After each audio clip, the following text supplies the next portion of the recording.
ಸ್ವಾಗತ ಸುಸ್ವಾಗತ. ಇದು ಬೇಸಿ ಕಿಚನ್ ಡೈರೀಸ್. ನಾನು ವಿಜಯಲಕ್ಷ್ಮಿ ಬಡಿಗೆ. ನಾನಿವತ್ತು ಮಿಕ್ಸ್ ಉಪ್ಪಿನಕಾಯಿ ಅಂದರೆ ತರಕಾರಿ, ಮಾವಿನಕಾಯಿ, ನಿಂಬೆಕಾಯಿ ಎಲ್ಲ ಸೇರಿಸಿ ಒಂದು ಉಪ್ಪಿನಕಾಯಿ ಮಾಡೋಣ ಅಂತ ಮಾಡಿದ್ದೀನಿ.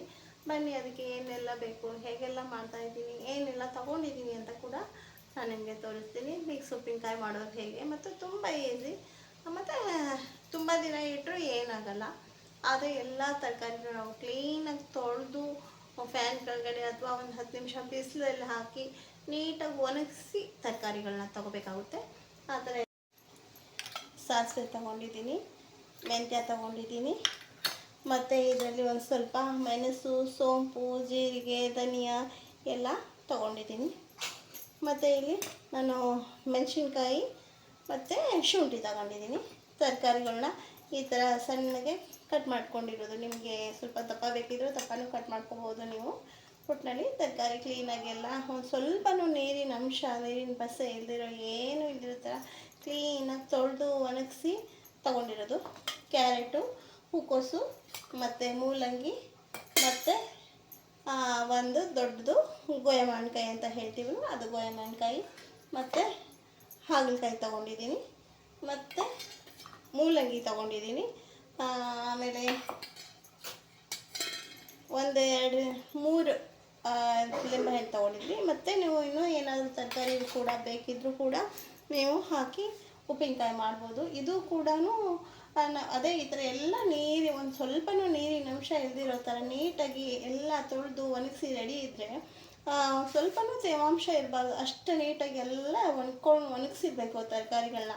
ಆ ಥರ ಇದ್ದರೆ ನಾವು 1 ವರ್ಷ ಇಟ್ಟರು ಕೂಡ ಏನೂ ಹೋಗಲ್ಲ. ನಾನು ಒಂದು ಸತಿ ಮಾಡಿದ್ದೆ, ಇದನ್ನ ತುಂಬ ಚೆನ್ನಾಗಿ ಒಂದು 8 ತಿಂಗಳಾಗುವಷ್ಟು ಮಾಡಿದ್ದೆ. ಚೆನ್ನಾಗಿ ಬಂತು. ಹೇಳೋ ಥರ ಏನೋ ಕೆಟ್ಟೋಯ್ತು, ಬೂಸ್ಟ್ ಬಂತು, ಅದೇನೇನೋ ಹೇಳ್ತಾರಲ್ಲ, ಆ ಥರ ಏನೂ ಹೋಗಲಿಲ್ಲ, ತುಂಬ ಚೆನ್ನಾಗಿ ಬಂತು.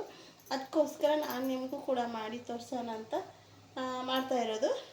ಇವಾಗ ಎಲ್ಲ ತರಕಾರಿಗಳನ್ನೂ ಒಂದು ಪಾತ್ರೆಗೆ ಹಾಕ್ಕೊಂಡು ಇದೆಲ್ಲ ಮಸಾಲೆ ಪೌಡ್ರ್ ಮಾಡ್ಕೋಬೇಕು.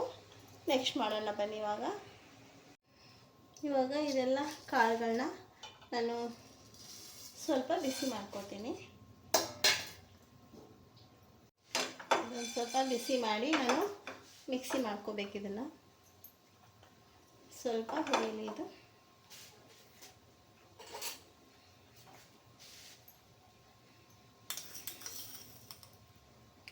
ಸ್ವಲ್ಪ ಮೆಂತ್ಯನೂ ಸೇರಿಸ್ತಾ ಇದ್ದೀನಿ. ಮೆಂತ್ಯ ಜಾಸ್ತಿ ಬೇಡ, ಕಹಿ ಬರುತ್ತೆ. ಎಲ್ಲ ಧನಿಯಾನು ಅಷ್ಟೇ 1-1.5 ಸ್ಪೂನ್ ಆಗ್ಬೋದು. ಸ್ವಲ್ಪ ಒಂದು ಅರ್ಧ ಸ್ಪೂನಷ್ಟು ಮೆಣಸು, 1 ಸ್ಪೂನಷ್ಟು ಸೋಂಪು, 1 ಸ್ಪೂನಷ್ಟು ಜೀರಿಗೆ, ಈ ಥರ ಎಲ್ಲ ನಾನು ಸ್ವಲ್ಪ ಕಮ್ಮಿನೇ ಮಾಡ್ತಾ ಇರೋದ್ರಿಂದ ಎಲ್ಲನೂ ಸ್ವಲ್ಪ ಕಮ್ಮಿ ತೊಗೊಂಡಿದ್ದೀನಿ. ಜಾಸ್ತಿ ಮಾಡೋದಾದರೆ ಎಲ್ಲನೂ ಸ್ವಲ್ಪ ಜಾಸ್ತಿ ಮಾಡಿಕೊಡ್ರೆ ಅವಾಗ ಚೆನ್ನಾಗಾಗುತ್ತೆ. ಉಪ್ಪಿನಕಾಯಿ ಮಾತ್ರ ಡೌಟೇ ಬೇಡ, ಎಲ್ಲ ನೀಟಾಗಿ ತೊಳೆದು ಕಾಟನ್ ಬಟ್ಟೆಯಲ್ಲಿ ಒರೆಸಿ ಒಂದು ಸ್ವಲ್ಪ ಆರಿಸ್ಬೇಕು. ಆವಾಗ ತರಕಾರಿ ಪೂರ್ತಿ ಒಣಗಿರೋದಿರುತ್ತೆ ಅಲ್ವಾ, ಎಷ್ಟು ದಿನ ಇಟ್ಟರೆ ಏನು ಹೋಗಲ್ಲ, ಚೆನ್ನಾಗಿರುತ್ತೆ. ತರಕಾರಿ ಹಾಕಿದ್ದೀವಿ ಅಂದ ತಕ್ಷಣ ಉಪ್ಪಿನಕಾಯಿ ಹಾಳಾಗಿಬಿಡುತ್ತೆ ಅಂತ ಏನಿಲ್ಲ. ನೀಟಾಗಿ ಚೆನ್ನಾಗಿ ಎಲ್ಲ ತರಕಾರಿ ಡ್ರೈ ಇರಬೇಕು, ಆವಾಗ ಏನು ಹೋಗಲ್ಲ. ನಾವು ಎಷ್ಟು ದಿನ ಬೇಕಿದ್ರೂ ಇಟ್ಕೊಂಡು ಉಪಯೋಗಿಸ್ಕೋಬೋದು. ಸಾಸಿವೆ ನಾನು ಹುರಿತಾ ಇಲ್ಲ, ಹಸಿ ಸಾಸಿವೆನೇ ಹಾಕ್ತಾ ಇರೋದು. ಇದನ್ನು ಮಾತ್ರ ಹುರಿದು ಮಿಕ್ಸಿ ಮಾಡ್ಕೊತೀವಿ. ಸಾಸಿವೆನೂ ಹುರಿಯೋದು ಬೇಡ, ಅದು ಹಾಗೆ ಹಾಕೋದು. ನೋಡಿ, ಇವಾಗ ಇದು ಚೆನ್ನಾಗಿ ಹುರಿದು ಸ್ವಲ್ಪ ಆರಿದ ಮೇಲೆ ಪೌಡ್ರ್ ಮಾಡ್ತೀನಿ ಮಿಕ್ಸಿಗೆ ಹಾಕಿ. ಆ ಪೌಡ್ರನ್ನ ತರಕಾರಿಗಳಿಗೆಲ್ಲ ಹಾಕಿ ಉಪ್ಪಿನಕಾಯಿ ಮಾಡೋದು. ಇನ್ನು ಸ್ವಲ್ಪ ಸಿಮ್ಮುರಿಯಲ್ಲಿ ಸ್ವಲ್ಪ ನಿಧಾನಕ್ಕೆ ಹುರಿಬೇಕು. ಇದನ್ನು ಜೋರಾಗಿಟ್ಟು ಅರ್ಜೆಂಟಾಗಿ ಹುರಿದ್ರೆ ಚೆನ್ನಾಗಲ್ಲ. ಸಿಮ್ಮುರಿಯಲ್ಲಿ ನೀಟಾಗಿ ಚೆನ್ನಾಗಿ ಹುರ್ಕೋಬೇಕು. ಆಯ್ತು, ಆಲ್ಮೋಸ್ಟ್ ಆಯ್ತು. ಇವಾಗ ಇದಕ್ಕೆ ಬೇಕಿದ್ರೆ ನಾವು 2 ಜಾಸ್ತಿ ಅಲ್ಲ 2 ಲವಂಗ ಕೂಡ ಹಾಕ್ಕೋಬೋದು. ನಾನು ಹಾಕಿಲ್ಲ. ನಿಮಗೆ ಇಷ್ಟ ಇದ್ದರೆ ನೀವು 2 ಲವಂಗ ಕೂಡ ಹಾಕ್ಕೋಬೋದು. ಸಾಕು. ಇವಾಗ ಇದು ರೆಡಿ ಆಯಿತು. ಆರಿದ ಮೇಲೆ ಒಂಚೂರು ಮಿಕ್ಸಿ ಮಾಡ್ತೀನಿ. ಪಾತ್ರೆ ಆಗಲಿ ಸ್ಪೂನ್ ಆಗಲಿ ಏನೇ ತೊಗೊಂಡ್ರು ಯಾವುದು ಹಸಿ ಇರಬಾರ್ದು, ಎಲ್ಲ ಕ್ಲೀನಾಗಿ ಒಣಗಿರಬೇಕು, ಆ ಥರ ತಗೋಬೇಕು.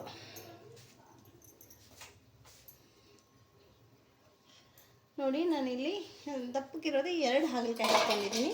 ನೀವು ಜಾಸ್ತಿ ಮಾಡೋರಾದರೆ ಇನ್ನು ಸ್ವಲ್ಪ ಜಾಸ್ತಿ ಕೂಡ ತೊಗೋಬೋದು. ಹೂಕೋಸು ತೊಗೊಂಡಿದ್ದೀನಿ.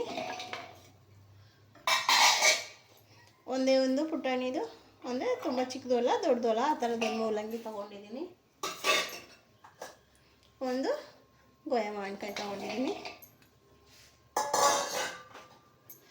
ಕ್ಯಾರೆಟು 2 ತೊಗೊಂಡಿದ್ದೀನಿ. ಹಸಿಮೆಣಸಿನ್ಕಾಯಿ, ಶುಂಠಿ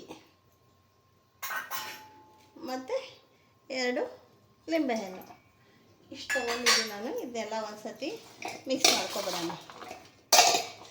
ನಿಮಗೆ ಯಾವ್ದಾವ್ದು ತರಕಾರಿ ಬೇಕೋ ಅದು ನೀವು ಹಾಕ್ಕೋಬೋದು.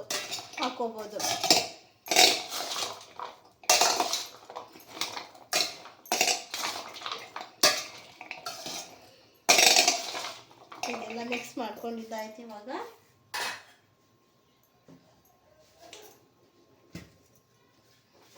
ನೋಡಿ ನಾನು ಎಲ್ಲ ಮಸಾಲೆನ ಮಿಕ್ಸಿ ಮಾಡ್ಕೊಂಡಿದ್ದಲ್ಲ ಅದು ಪೌಡ್ರ್ ಹಾಕ್ತೀನಿ. ಇವಾಗ ಸಾಸಿವೆ ಒಂದು 4 ಸ್ಪೂನ್ ಹಾಕಿದೆ, ಹುರಿಲಿಲ್ಲ.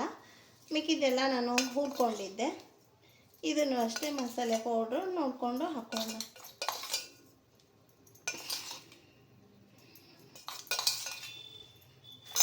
ಎಲ್ಲ ಹಾಕ್ಕೊಂಡಿದ್ದೀನಿ. ಖಾರ ಜಾಸ್ತಿ ಬೇಕು ಅನ್ನೋರು ಇನ್ನೂ ಸ್ವಲ್ಪ ಇದಕ್ಕೆ ನಾನು 8ರಿಂದ 10 ಹಸಿಮೆಣಸಿನಕಾಯಿ ಹಾಕ್ಕೊಂಡಿದ್ದೀನಿ. ನಿಮಗೆ ಇನ್ನೂ ಖಾರ ಬೇಕು ಅನ್ನೋದಾಯಿತು ಅಂದರೆ ಸ್ವಲ್ಪ ಖಾರದ ಪುಡಿನೂ ಹಾಕ್ಕೋಬೋದು. ನನಗೆ ಸ್ವಲ್ಪ ಖಾರ ಜಾಸ್ತಿ ಬೇಕು, ಹಾಗಾಗಿ ಖಾರದ ಪುಡಿನ ಇನ್ನೂ ಸ್ವಲ್ಪ ಹಾಕ್ಕೋತೀನಿ.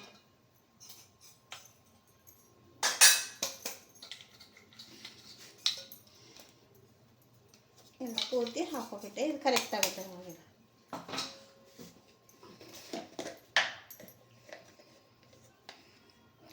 ಖಾರನ ಇನ್ನೂ 2 ಸ್ಪೂನ್ ಹಾಕ್ತೀನಿ. ಸ್ವಲ್ಪ ಖಾರ ಜಾಸ್ತಿ ಬೇಕು, ಹಾಗಾಗಿ ಇನ್ನೂ 2 ಸ್ಪೂನ್ ಹಾಕ್ಕೊಂಡೆ ನಾನು. ಇವಾಗ ಖಾರ ನಾವು ಜಾಸ್ತಿ ತಿನ್ನಲ್ಲ ಅನ್ನೋರು ಖಾರ ಜಾಸ್ತಿ ಹಾಕೊಳ್ಳೋದು ಬೇಕಿಲ್ಲ. ನೋಡಿಕೊಂಡು ನಿಮ್ಗೆ ಎಷ್ಟು ಬೇಕೋ ಅಷ್ಟು ಮಾತ್ರ ಹಾಕ್ಕೊಳ್ಳಿ. ನಮ್ಮನೆ ನಾವು ಖಾರ ಜಾಸ್ತಿ ತಿಂತೀವಿ, ಹಾಗಾಗಿ ನಾನು ಖಾರನ ಜಾಸ್ತಿ ಹಾಕ್ಕೊಂಡಿದ್ದೀನಿ.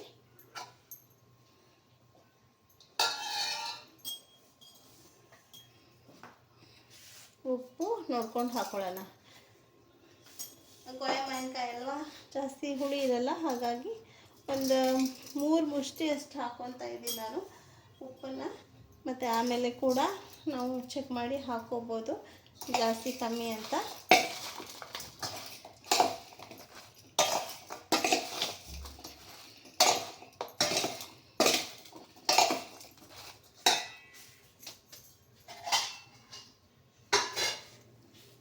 ಬೆಳ್ಳುಳ್ಳಿ ಇದರಲ್ಲೂ ಹಾಕ್ತೀನಿ, ಬೇಕಿಂಗ್ ಆಮೇಲೆ ಒಗ್ಗರಣೆಗೆ ಒಂದು ಸ್ವಲ್ಪ ಹಾಕೋಣ.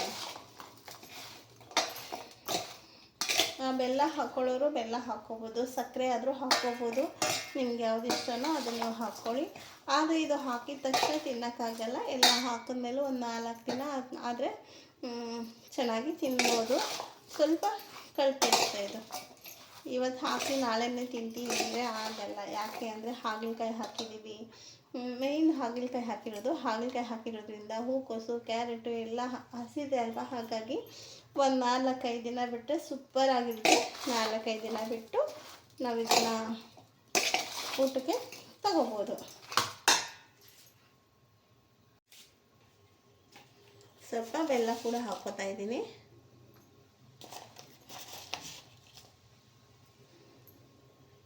ಸಾಕು ಅನ್ಕೋತೀನಿ. ಸ್ವೀಟ್ ಆದರೆ ಮತ್ತು ಅದು ತಿನ್ನೋಕ್ಕಾಗಲ್ಲ ಅಂತಲ್ಲ, ಸ್ವೀಟ್ ಆದರೆ ಇಷ್ಟ ಆಗಲ್ಲ ನಮಗೆ. ಒಬ್ಬೊಬ್ಬರು ಸ್ವೀಟ್ ಉಪ್ಪಿನಕಾಯಿನೇ ಮಾಡ್ತಾರೆ, ಏನು ತೊಂದರೆ ಇಲ್ಲ. ಆದರೆ ನನಗೆ ಸ್ವೀಟ್ಗಿಂತ ಖಾರ ಜಾಸ್ತಿ ಇಷ್ಟ, ಹಾಗಾಗಿ ನಾನು ಬೆಲ್ಲನ ಸ್ವಲ್ಪ ಕಮ್ಮಿ ಹಾಕಿದ್ದೀನಿ. ಇವಾಗ ಒಂದು ಪುಟ್ಟ ಒಗ್ಗರಣೆ ಹಾಕೋಣ ಇದಕ್ಕೆ, ಆವಾಗ ಇದು ಚೆನ್ನಾಗಾಗುತ್ತೆ. ಸ್ವಲ್ಪ ಎಣ್ಣೆ ಹಾಕ್ಕೊಂಡು ಜೀರಿಗೆ, ಸಾಸಿವೆ, ಬೆಳ್ಳುಳ್ಳಿ, ಇಂಗು, ಮೆಣಸಿನ್ಕಾಯಿ ಹಾಕಿ ಪುಟ್ಟದಾಗಿ ಒಗ್ಗರಣೆ ಮಾಡ್ಕೊಂಡಿದ್ದೀನಿ. ಇವಾಗ ಇದು ಆರಬೇಕು. ಆರಿದ್ಮೇಲೆ ನಾವು ಇದೆಲ್ಲ ತರಕಾರಿ ಉಪ್ಪಿನಕಾಯಿ ಮಾಡಿ ಇಟ್ಕೊಂಡಿದ್ದೀವಲ್ಲ ಅದಕ್ಕೆ ಹಾಕಬೇಕು. ಇದನ್ನು ಸ್ವಲ್ಪ ಆರಲಿ ಇದು. ಅಷ್ಟೊತ್ತಿಗೆ ಇನ್ನೂ 2 ಐಟಮ್ಸ್ ಹಾಕ್ತೀನಿ. ಸ್ವಲ್ಪ ಕಲ್ಲಂಜಿನ ಹಾಕ್ಕೊಳ್ಳೋಣ ಇದಕ್ಕೆ. ಸ್ವಲ್ಪ ಕಲ್ಲಂಜಿ ಹಾಕಿದ್ರೆ ಟೇಸ್ಟ್ ಚೆನ್ನಾಗಿ ಬರುತ್ತೆ. ಹಾಗೆ ಒಂದು 4 ಹಸಿ ಮೆಂತ್ಯ ಕಾಳು ಹಾಕಬೇಕು. ಇದು ಹುರಿದಿರೋದಲ್ಲ, ಹಸಿದೆ ಇದು. ಒಂದು ಸ್ವಲ್ಪ ಒಂದು 4 ಇದಕ್ಕೆ ಹಾಕಿದರೆ ಇದು ಕೂಡ ಉಪ್ಪಿನಕಾಯಿ ಜೊತೆಗೆ ತುಂಬ ಚೆನ್ನಾಗಿ ಟೇಸ್ಟ್ ಕೊಡುತ್ತೆ. ಇವಾಗ ಇದು ಒಂದು ಸ್ವಲ್ಪ ಒಗ್ಗರಣೆ ಆದಮೇಲೆ ಇದಕ್ಕೆ ಹಾಕಿದರೆ ಆಗೋಯ್ತು ಅಷ್ಟೇ. ಇವಾಗ ಇದು ರೆಡಿ ಆಯಿತು. ಇದು ಇವಾಗ ನೋಡೋಕ್ಕೆ ಬಣ್ಣ ಕಾಣಿಸ್ತಾ ಇದೆ, ಏನು ಹಸಿ ಇಲ್ಲ, ಏನು ಎಲ್ಲ ಡ್ರೈ ಆಗಿದೆ ಅಂತ ನಿಮ್ಗೆ ಅನ್ನಿಸ್ಬೋದು. ನಾಳೆ ಅಷ್ಟೊತ್ತಿಗೆ ಇದರಲ್ಲಿ ಉಪ್ಪು ಬೆಲ್ಲ ಎಲ್ಲ ಇರೋದ್ರಿಂದ ತುಂಬ ಚೆನ್ನಾಗಿ ನೀಟಾಗಿ ಉಪ್ಪಿನಕಾಯಿ ಚೆನ್ನಾಗಿದೆ. ಎಲ್ಲ ಉಪ್ಪು ಬೆಲ್ಲ ಎಲ್ಲ ಹಸಿ ಬಿಡುತ್ತೆ ಆವಾಗ ಚೆನ್ನಾಗಿ ಕಾಣಿಸುತ್ತೆ ಉಪ್ಪಿನಕಾಯಿ, ಆವಾಗ ಚೆನ್ನಾಗಾಗುತ್ತೆ. ಇವಾಗ ಮಾತ್ರ ಇವಾಗ ನೋಡೋಕ್ಕೆ ಈ ಥರ ಬಣ್ಣ ಎಲ್ಲ ನೋಡಿ ಎಲ್ಲ ಉದ್ರುದ್ರಾಗಿ ಬಣ್ಣ ಅಂತ ಚೆನ್ನಾಗಿ ಕಾಣಿಸ್ತಾ ಇದೆ. ಹಸಿ ಇಲ್ಲ ಅನಿಸುತ್ತೆ ನಿಮಗೆ. ನಾಳೆ ಬೆಳಗ್ಗೆ ಇದೇ ಚೆನ್ನಾಗಾಗಿರುತ್ತೆ. ಉಪ್ಪು ಬೆಲ್ಲ ಎಲ್ಲ ನೀರಿನ ಅಂಶ ಬಿಟ್ಕೊಂಡು ತುಂಬ ಚೆನ್ನಾಗಾಗಿರುತ್ತೆ. ಇದಾದ ಮೇಲೆ ಇದನ್ನು ನಾನು ಹಾಕಿ ತೋರಿಸ್ತೀನಿ. ಒಗ್ಗರಣೆನ ಇದಕ್ಕೆ ಹಾಕ್ಕೊಂಡಿದ್ದೀನಿ. ಮಾಡಿರೋಂಥ ಒಗ್ಗರಣೆ ಹಾಕ್ಕೊಂಡ್ಮೇಲೆ ನೋಡಿ ಎಷ್ಟು ಚೆನ್ನಾಗಿ ಹಸಿ ಹಸಿಯಾಗಿ ನೀಟಾಗಿ ಬಂದಿದೆ. ಜೀರಿಗೆ, ಸಾಸಿವೆ, ಇಂಗು, ಬೆಳ್ಳುಳ್ಳಿ, ಒಂದು ಮೆಣಸಿನ್ಕಾಯಿ ಎಲ್ಲ ಹಾಕಿ ನಾನು ಒಂದು ಒಗ್ಗರಣೆ ಮಾಡಿಕೊಂಡು ಇದಕ್ಕೆ ಹಾಕ್ಕೊಂಡಿದ್ದೀನಿ. ಉಪ್ಪು ಖಾರ ಎಲ್ಲ ಸರಿಯಾಗಿದೆ ಅನ್ಕೋತೀನಿ. ಯಾಕೆಂದರೆ ಇವಾಗ ತಾನೇ ಹಾಕಿರೋದಲ್ವ, ಉಪ್ಪು ಏನೋ ಇನ್ನು ಕರಗಿಲ್ಲ. ನಾನು ಪುಡಿ ಉಪ್ಪು ಹಾಕಿಲ್ಲ, ದಪ್ಪ ಉಪ್ಪು ಹಾಕಿರೋದು ಇಷ್ಟ. ಇದು ಸ್ವಲ್ಪ ವಿನೆಗರ್ ಹಾಕಿ ನಾವು ಮಿಕ್ಸ್ ಮಾಡಬೇಕು. ಸ್ವಲ್ಪ ಅಂದರೆ ಸ್ವಲ್ಪ ಅಷ್ಟೇ. ಇದು ಸ್ವಲ್ಪ ವಿನೆಗರ್ ಹಾಕಿದರೆ ಟೇಸ್ಟ್ ಆಗುತ್ತೆ, ಚೆನ್ನಾಗಾಗುತ್ತೆ. ಅದಕ್ಕೋಸ್ಕರ ಮರೀತೇನೆ ಒಂದು ಸ್ವಲ್ಪ ವಿನೆಗರ್ ಹಾಕಬೇಕು ಅಷ್ಟೇ.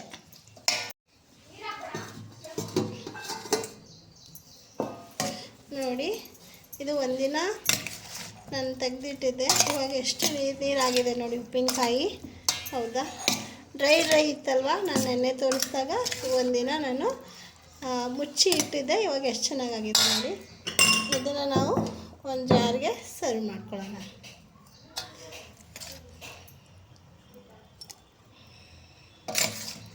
ಆದರೆ ಇದು ಒಂದು ವಾರ ಅಂತೂ ಆಗಲೇಬೇಕು. ಒಂದು ವಾರ ಆದರೆ ಮಾತ್ರ ನಮಗೆ ಊಟಕ್ಕೆ ಯೂಸ್ ಮಾಡ್ಕೊಳಕ್ಕಾಗುತ್ತೆ ನೋಡಿ. ಇದು ತರಕಾರಿ ಉಪ್ಪಿನಕಾಯಿ ತುಂಬ ಟೇಸ್ಟಾಗಿರುತ್ತೆ ಮತ್ತು ಬೇಗ ಆಗುತ್ತೆ, ಈಸಿಯಾಗಿ ಮಾಡ್ಬೋದು. ಆರೋಗ್ಯಪೂರ್ಣವಾದಂಥ ಉಪ್ಪಿನಕಾಯಿ. ಯಾಕೆಂದರೆ ನಮಗೆ ಏನು ಇಷ್ಟ ಎಲ್ಲ ತರಕಾರಿನೂ ಹಾಕ್ಕೊಳ್ತೀವಿ. ಮತ್ತು ಮುಖ್ಯವಾಗಿ ಹಾಗಲಕಾಯಿ ಹಾಕಿ ಮಾಡಿರೋದು. ಎಲ್ಲ ತರಕಾರಿ ಜೊತೆಗೆ ಹಾಗಲಕಾಯಿ ಸ್ಕಿಪ್ ಕೂಡ ಮಾಡ್ಬೋದು. ಆದರೆ ಹಾಗಲಕಾಯಿ ಹಾಕಿದ್ರೆ ಆರೋಗ್ಯಕ್ಕೆ ಚೆನ್ನಾಗಿರುತ್ತೆ ಅಂತ ಹಾಗಲಕಾಯಿ ಹಾಕಿರೋದು. ನೀವು ಇಲ್ಲಿ ಬೀನ್ಸ್ ಹಾಕ್ಕೋಬೋದು, ಆಮೇಲೆ ಮೆಕ್ಕೆಕಾಯಿ ಹಾಕ್ಕೋಬೋದು. ಎಲ್ಲ ತರಕಾರಿ ನಮ್ಗೆ ಏನು ಬೇಕೋ ಅದೆಲ್ಲ ಹಾಕ್ಕೋಬೋದು. ಮತ್ತು ಎಲ್ಲ ಉಪ್ಪಿನಕಾಯಿ ಥರ ಮಾಡೋ ಥರನೇ ಮಾಡಿದರೆ ಆಯಿತು ಅಷ್ಟೇ. ಇಷ್ಟೊತ್ತವರೆಗೂ ಸಹನೆ ತಾಳ್ಮೆ ಪ್ರೀತಿಯಿಂದ ನೋಡಿರೋದಕ್ಕೆ ನಿಮಗೆಲ್ರಿಗೂ ತುಂಬ ತುಂಬ ಧನ್ಯವಾದ. ಮತ್ತು ಇನ್ನೊಂದು ವಿಡಿಯೋ ಜೊತೆಗೆ ಸಿಗ್ತೀನಿ. ಆರೋಗ್ಯಪೂರ್ಣವಾದಂತಹ ಉಪ್ಪಿನಕಾಯಿ ನೀವು ಕೂಡ ಮಾಡಿ ಸವಿರಿ. ಹೇಗೆ ಬಂತು ಅಂತ ಕಮೆಂಟ್ ಮಾಡಿ. ನಮಸ್ತೆ, ಧನ್ಯವಾದ.